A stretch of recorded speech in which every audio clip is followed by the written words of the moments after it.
no yeri makotiri bi and say special prosecutor lawyer kisi ajabe achesa kane PPA boss owura jeni boate ajei wo wadanse kan ni nyina so bawe e wona senie no a ekoso no emu asantamantam ha ayempelifo ya wa mo ahwempomre ho nsam so achesem wa fipinu ani aduonu ba kuni mu emaya wo mo kwa wo so mo hwero mo nkwa no kodu oha mo nchemu wo ha anasa no mo ye oha mo nche no mo ye oha ani aduoso enan 174 a wo chese eye bibi nti ena ma ne koduru se sie nyina da ye hwe na de kodu no ye sia no kwan Kasama for Adema Ghana Prison Service Chief Superintendent Courage Asam wono na echesem ama for ke kasa so mo di prison for bi babo ntin so mo meya dwuma no mo de o mo sese sika wo chese samsam no ekoso no kura bia enim ana pa nsem bi ka were mo matsasia me ba kenkan e de asom rantie nua ba ma me efom wa kafna eni afa nsem no mi ko gya to akwan so aba ma ba be kire no Sikka FM track wine yani apro Sikka FM track wine yani apro Sikka FM 89.5 yes suma santimai Sikka FM 89.5 yes suma santimai ni Ghana man ye wiase nyina ka ho afei ma mfiti asom no ase kane PPA boss so aye ora agere boate agei wone na konta kwaku Francis ahe wamo ejina court na ni nyina ense kata shakankani dwumudie ho ntansam ene de ayere penifo yi emienu apampam sa wamo anam sabu akwanso mo ya hwiri sika no kura ahwira kwakogu fom ababegu wo ankasa botom wo de anyom ho setam owura boate agye wo bia wo man ne de adwuma hya wonsa adwuma esa wo ye no man enya so mfaso no mom ena wo de aprefaso ade agu botom ade bia ma nkontafo nyina na asami akwakopie court eye Accra High Court criminal court 3 eho anasam no ewo na nra court no kwa asetena no wama panifam mienu eye owura gyenim boate agyi na afe na konta Francis kwakwa hi wama wo mo beri yes kabotiri ya da omuti so aye 5 million Ghana cedis afei wama fa kagina mu fo mienu emra medina wonum achi yes ani pa mienu nyina da ID card duwe amu obi a mo fa nkokoto court ni registry a hono enu achi owura gyenim boate agyi so enfa ne passport enkonko piso na sam achire no edna eye lawyer ni a wogire mu ade ama owura agye boate agye eye lawyer Kwame Echampo eno chese entasa ye de abro wo mapampa mu nyina wo mu ni ba kokura mu fo entu omo de omo hya se de aseni be ko emu nukura nyina ba boda bonten sa ai owura agye boate agye ede office a o man no de head nsa ede nya ne ho de apa ya honya ni bi kura amane nkontafo no lawyer ni achese ono ne client no woni mu fo ba kokura yentie lawyer Kwame Echampo. Well, from day one we have always pleaded our innocence in this matter, and that is exactly why we pleaded not guilty to all the 15 counts that were brought against him.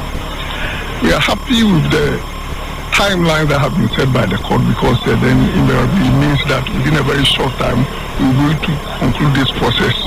We say we are innocent, and we have the opportunity now to prove to the whole world that we are innocent.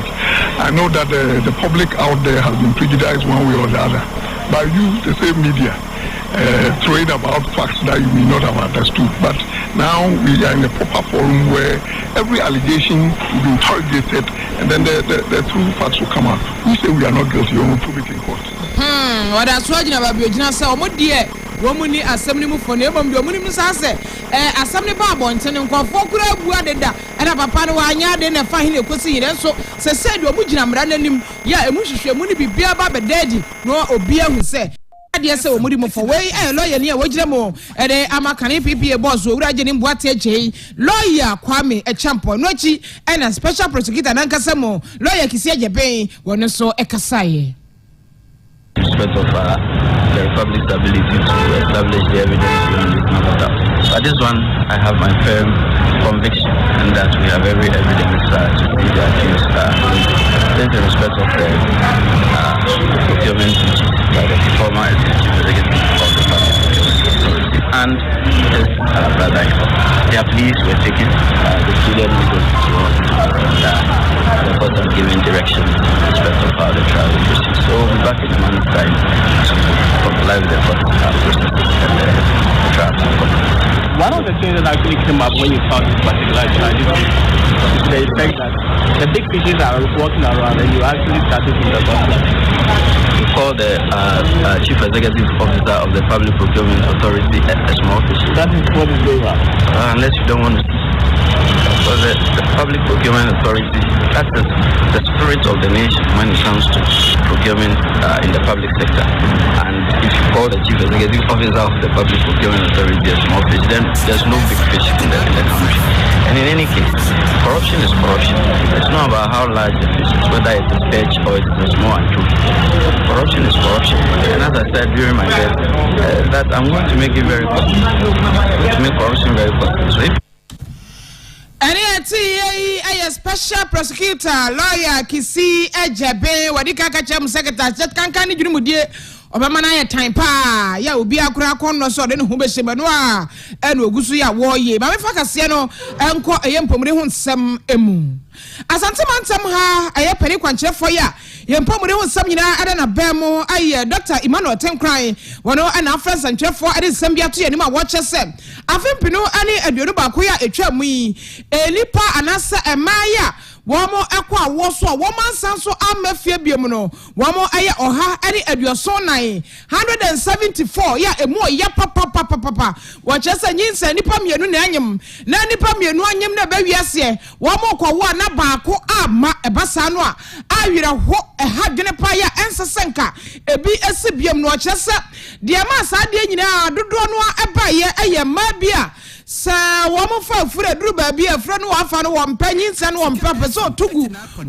so no akwakwasha kokuom wako obi ho sa nipa ne nim ni nsa ho nim dia he ni atete haban bia posa menanom ebi ni akeka no bia bom ni ade ama na ebi kura no ni ayam pento ho na ma no sa genom ne nyina akeka ka ho bi dia ebro ni friend sa on serve abortion no eno na ka ho bia e ma sa de we nyina eba ya e ma makomako ha anu aduoso nan ekwa awo so afempinu ani aduonu bakoya wonom ama Dr. Emmanuel Tenkran ajese enunti esese nyina de anutumbi ni abodawro efasa on serve abortion no aho se de be ya wo ba bia kura ntrai se wo be ya bie na ankwankofa owo bi amfa amre no na enumu ana o kyese ewiase nyina kura no enkontabu no akyese e ma be se wo hamu nhyemu enum de kopem ni du so ana kyese on serve abortion nti wo mo kwa wo so a wo mo sama bie mu a eyasema areho pa Dr. Emmanuel Tenkran eto ansem ne so say we lose our women through maternal death. Ideally, it shouldn't happen because the worst thing that can happen to any woman is for the woman to die during pregnancy, and more importantly, maternal mortality due to unsafe abortion. Last year, Ashanti region recorded 174 maternal deaths. That means that we lost 174 women through complications of pregnancy. Globally, about 5 to 10% women die through unsafe abortion. So in Ghana, we want to strengthen safe abortion services and then do away with unsafe abortion as one of our key strategies to reduce maternal mortality due to unsafe abortion, and empowerment to take decisions when they are pregnant.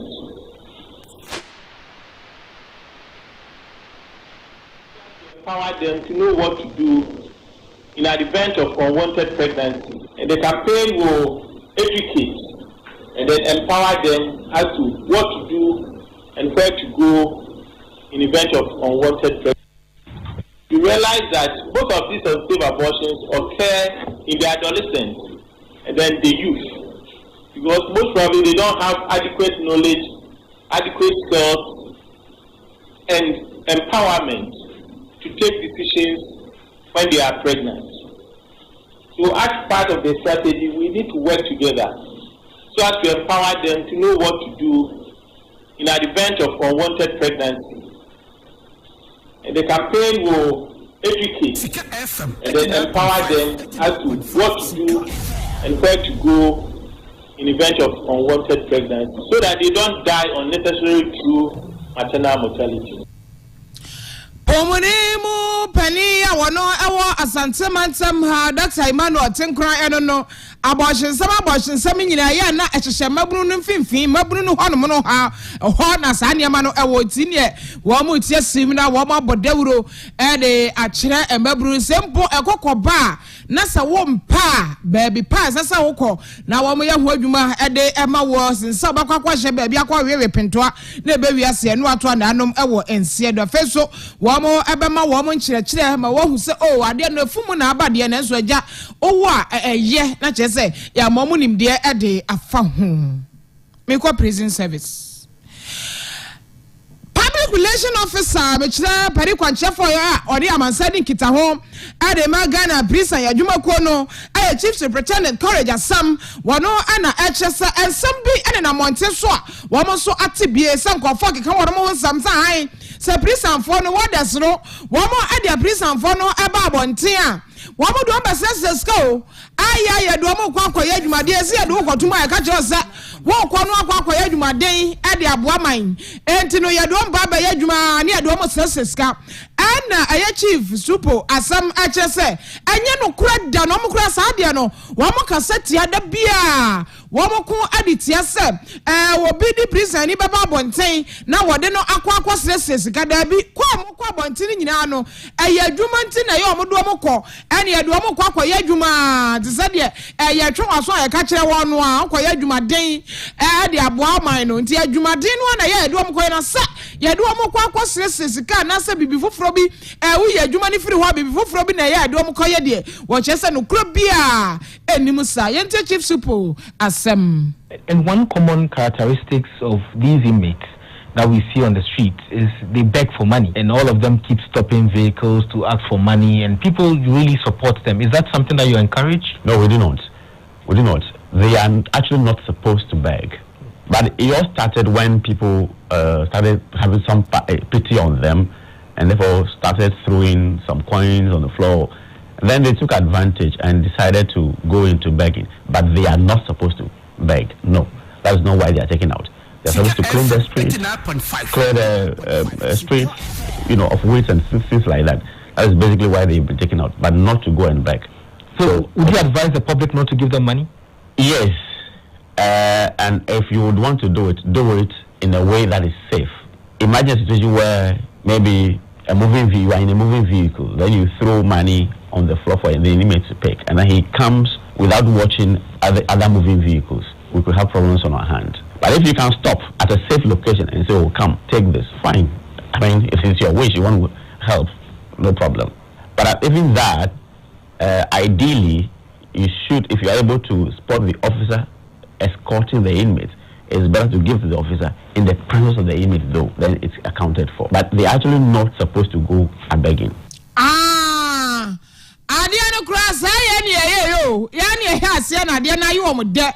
We a customer for at the Magana Prison Service. Chief Superintendent Courage as some, I don't know. And also said the Adiana Shasian, and you are more for noir, and as well. Now we have Bemma member ya mayor wabon TV pa na washa prison na wase gu na ye na rehos wo ene mo magye na bia coins bia no atoto 1 cedi bia na wode ama wo mo eno na didi mu a ema wo mo so de afa so a wo mo de sesses kan samba sesses ka de wo mo mfa so kura sa prison fo no besi abonten ana so mo ba abonten ba yadwuma wo mo ade be sesses ka eno mo adansantwani ni bisa nse na se okay me twam na me say me de ba ma no so no akwan da ho na no so akwan da ho na mom ye no de ebebo ye nyina se bia ka ni twam a no ato sika na to honom nipa no bia na sika no na nadwene wo so a wo kwakofa na ka bi so ba no ahwe na paw eho de be hadwene enti ubetimi apake kwanchan baabi na wafra no ayi odi anya hwe bagye na de ama no anase officer na oni wo mo nam no na wafre officer nanim ene prison for ni nyina anim na de sika no asome se wonam de sika ne man me de si officer so okwa no age saa de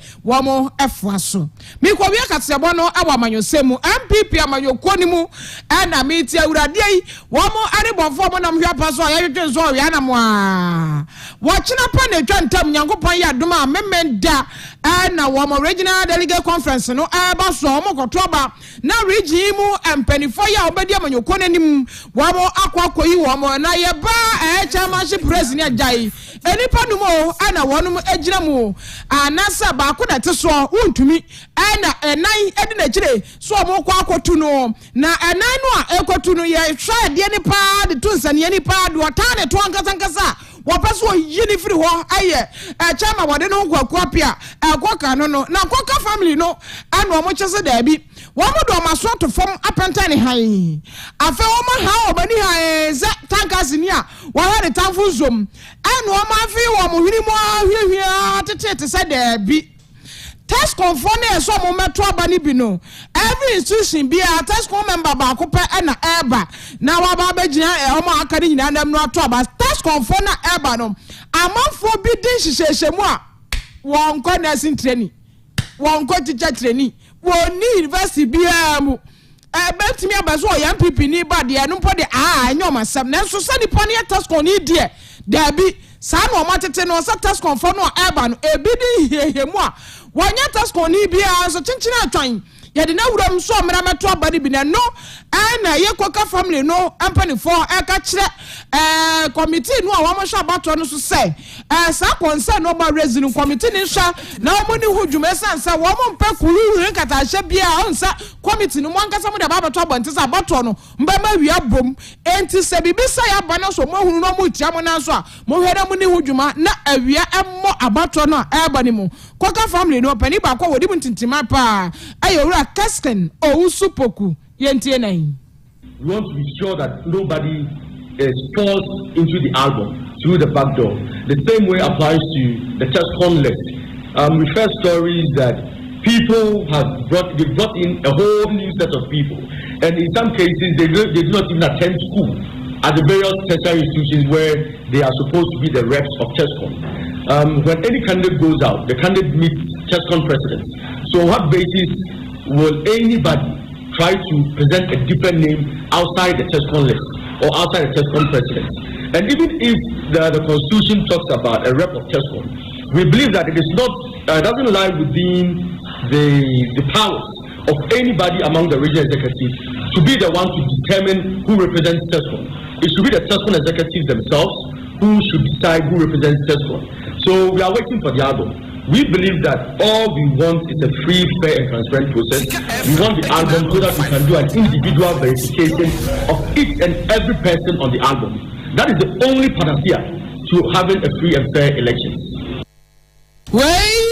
Peliba kwa wadi tintimai au koka family ni emu wawura Kasken Ousupoku anwachi ana koka family abusu ya pani nankasa chama odene ho kwa pia koka onwankasa so ekasaye. We need to make a right decision now, the right choice now for our future generation in the Ashanti region as a whole. In building the future, I will do my best to fight with all my strength, energy, and resources to work to achieve our party goals and objectives. The vote from Ashanti region is important for our party. Let us not underestimate this. We need a strong, competent, confident, strategic, and a vital leader like myself to lead the region. I believe that fairness is not just about the distribution of rewards, but the distribution of responsibility. Fair rules apply to all. Chairman Odeno Kwaku Apia Penifoya Wamo Pre Asante Regional MPP Chairmanship Race in Anasa City no Wojina Mupa Bandai ya Enya Asem Ketwane ena yete yene yena ni semi soy na anopen sam hodwa mensaka ni fie ha no memfa ensei na serem koma kwame ofodi aboaje edazero wafarasa okwaje abo akura 3 years okita puma yesamfo eno no technician no aye same wona de me call Facebook